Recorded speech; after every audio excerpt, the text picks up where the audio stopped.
de vous retrouver pour une nouvelle histoire. Nous allons vous raconter l'histoire du prophète Moïse. C'est parti!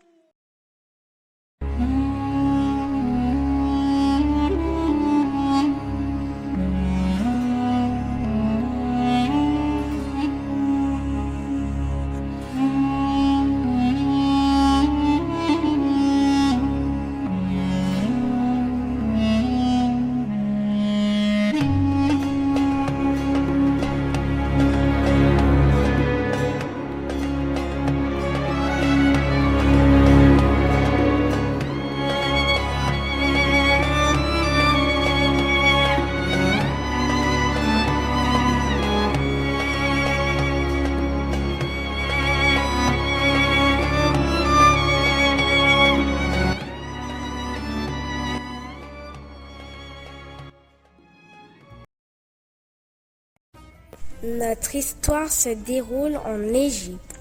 Joseph, fils de Jacob, a été vendu par ses frères. Dieu est en plan. Il lui donne des révélations pour sauver son peuple de la famine. Alors, Pharaon établit Joseph sur tout l'Égypte et il devient chef du peuple. Joseph vécut heureux avec son père et ses frères qu'il a accueillis avec joie auprès de lui. Les années ont passé, Joseph mourut ainsi que tous ses frères et sa génération. Un nouveau pharaon s'élève sur l'Égypte. Il n'a pas connu Joseph. Le peuple d'Israël est très nombreux et Pharaon a peur qu'ils soient contre lui. Alors il leur donna de durs travaux. C'est ainsi que les Hébreux deviennent esclaves en Égypte. Même si les travaux sont difficiles, le peuple d'Israël devient de plus en plus nombreux. Alors Pharaon ordonna une chose horrible. Que l'on jette dans le fleuve tous les garçons nouveau-nés, seules les filles doivent vivre. En cette même année, une femme hébreu, Jochébed, donna naissance à un petit garçon. Il est beau, mais elle décide de le cacher pendant 3 mois. Mais comme elle ne peut plus le cacher, pour le protéger, elle le mit dans un panier au bord du fleuve près des roseaux. À ce moment même, elle mit tout son espoir en l'Éternel. Myriam, sa sœur, observa à distance le panier. Elle espère un miracle pour son petit frère.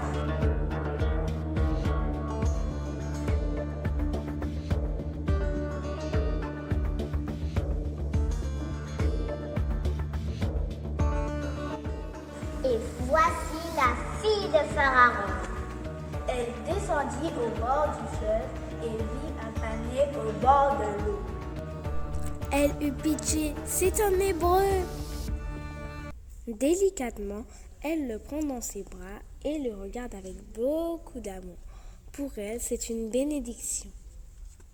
Avec allégresse, Myriam sort de sa cachette et se dirige vers la fille de Pharaon.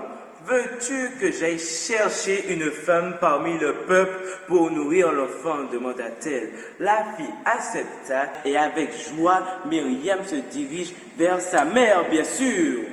Quelle joie pour Jochébed de retrouver son fils. Il est sauvé. Les Égyptiens ne pourront plus le tuer. Elle l'éleva et quelques années plus tard, elle l'emmena à la fille de Pharaon qui s'occupa de lui comme son propre fils. Je te nomme Moïse, qui veut dire sauver des eaux. Moïse vécut de nombreuses années à la cour où il reçut une éducation royale. Devenu adulte, Moïse décida de sortir du palais pour aller voir ses frères hébreux. Il vit la souffrance du peuple. C'était affreux. Un Égyptien frappait un Hébreu. La colère s'empara de lui. Il regarda des deux côtés. Personne, alors il tua l'Égyptien et l'enterra dans le sable. Le lendemain, 2 Hébreux se disputaient. Moïse demanda, pourquoi frappes-tu ton prochain? L'homme lui répondit, qui t'a établi chef et juge sur nous? Penses-tu me tuer comme tu l'as tué l'Égyptien? Moïse eut peur. Oui, Pharaon était furieux que l'homme soit capturé et tué. Alors il s'en alla au pays de Madian. Il s'arrête près d'un puits. 7 filles puisent de l'eau pour le troupeau. C'étaient les filles du prêtre de Madian. Soudain, des bergers arrivèrent et les chassèrent. Aussitôt, Moïse prit la défense des filles et donna à boire au troupeau. Les filles racontèrent à leur père ce que Moïse avait fait. Il l'accueillit, l'honora et demeura dans le pays. Il épousa Séphora et eut un fils Gershom. Les années passèrent. Pharaon est maintenant mort, mais les enfants d'Israël souffrent toujours de la servitude. C'est alors que Dieu se souvient de l'alliance qu'il avait faite avec Abraham, Isaac et Jacob. Il eut compassion. C'est ainsi que va s'opérer l'une des plus grandes délivrances de l'histoire. Pendant 40 ans, Moïse a gardé les troupeaux de son beau-père dans le désert. Un jour, il se dirigea vers le mont Horeb. C'est alors qu'il aperçut une chose extraordinaire. L'ange de l'Éternel était dans une flamme de feu au milieu d'un buisson. Le buisson ne se consumait pas. Une voix venant du buisson dit : Moïse, Moïse, me voici. N'approche pas d'ici. Ôte tes souliers de tes pieds, car le lieu sur lequel tu te tiens est une terre sainte. Je suis le Dieu de ton père, le Dieu d'Abraham, le Dieu d'Isaac et le Dieu de Jacob. Dieu appela Moïse à libérer les Israélites de la main cruelle de Pharaon. Il lui donne 2 signes pour que le peuple puisse croire. Il jeta son bâton et il devint un serpent. Il mit sa main dans son sein et elle sortit couverte de lèpre. Il la remit et elle fut guérie. Alors Moïse retourna en Égypte après beaucoup d'hésitation pour accomplir la mission que l'Éternel lui a donnée. Aaron fut son soutien. Moïse avait 80 ans quand il parla à Pharaon. À la première rencontre entre Moïse et Pharaon, Dieu montra sa puissance en changeant la verge d'Aaron en serpent. La verge d'Aaron dévora les serpents des magiciens. Pharaon ne voulait toujours pas libérer le peuple hébreu. L'Éternel envoya sur l'Égypte 10 plaies. Goshen, le pays des Hébreux, ne sera pas touché par ces plaies. Mais pour les Égyptiens, voici les 10 plaies. Les eaux du fleuve changeaient en sang.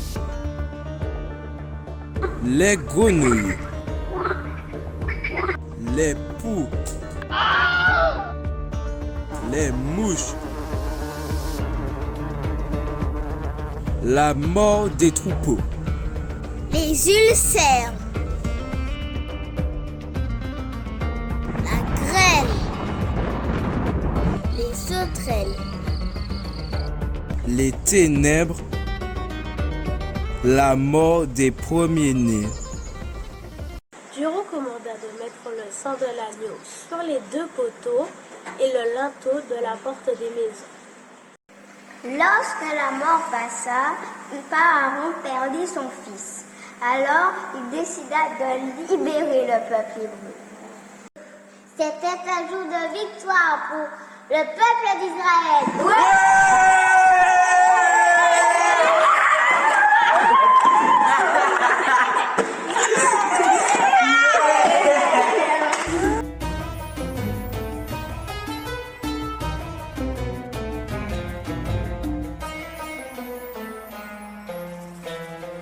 Le peuple s'en alla avec toutes les richesses des Égyptiens. L'Éternel était devant eux. Il fut guidé par une colonne de nuée le jour et une colonne de feu la nuit. Mais voilà, que Dieu décide d'accomplir une dernière chose. Il endurcit le cœur de Pharaon une dernière fois afin de démontrer sa grandeur et sa puissance. Pharaon changea d'avis. Il prit son char et ordonna à son armée de le suivre. Les enfants d'Israël étaient face à la mer Rouge. Aucune issue. Il ordonna à Moïse.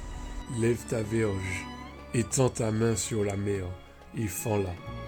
Et les enfants d'Israël entreront au milieu de la mer à sec. Et moi, je vais endurcir le cœur des Égyptiens pour qu'ils y entrent après eux. Et Pharaon et toute son armée, ses chars et ses cavaliers feront éclater ma gloire. Et les Égyptiens sauront que je suis l'Éternel. La mer Rouge s'ouvrit et le peuple la traversa. Avec Dieu, tout est possible. Il marcha à sec au milieu de la mer. Les eaux formaient une muraille à gauche et à droite. Les chars et les cavaliers poursuivirent le peuple, mais Moïse étendit sa main sur la mer. Regardez la puissance de votre Dieu. La mer se referma, noyant tous les Égyptiens, chars, cavaliers, armées de Pharaon. Personne n'y échappa. En ce jour, Israël a vu la main puissante de l'Éternel, alors il chante un cantique à l'Éternel, le Dieu grand et tout-puissant. Gloire, honneur, louange à l'Éternel pour les siècles des siècles.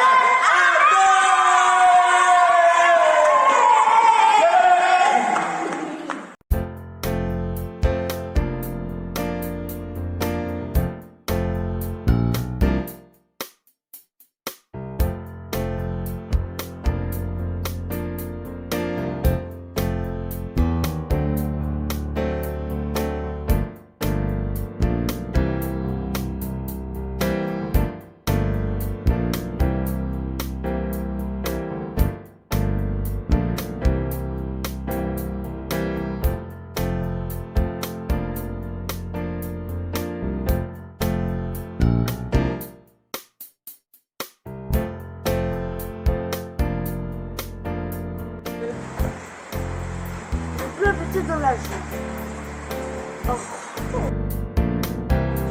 Pharaon ne voulait toujours pas libérer. J'ai oublié. Pharaon ne voulait toujours pas libérer le peuple hébreu.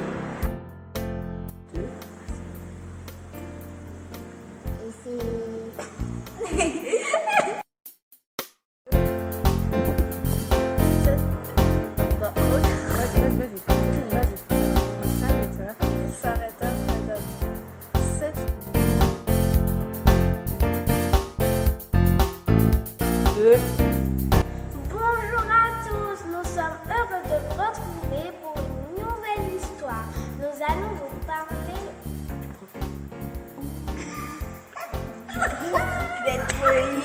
Mais t'as tout ce raconté. C'était un jour de victoire pour le peuple d'Israël. Oui. Elle descend. Recommence.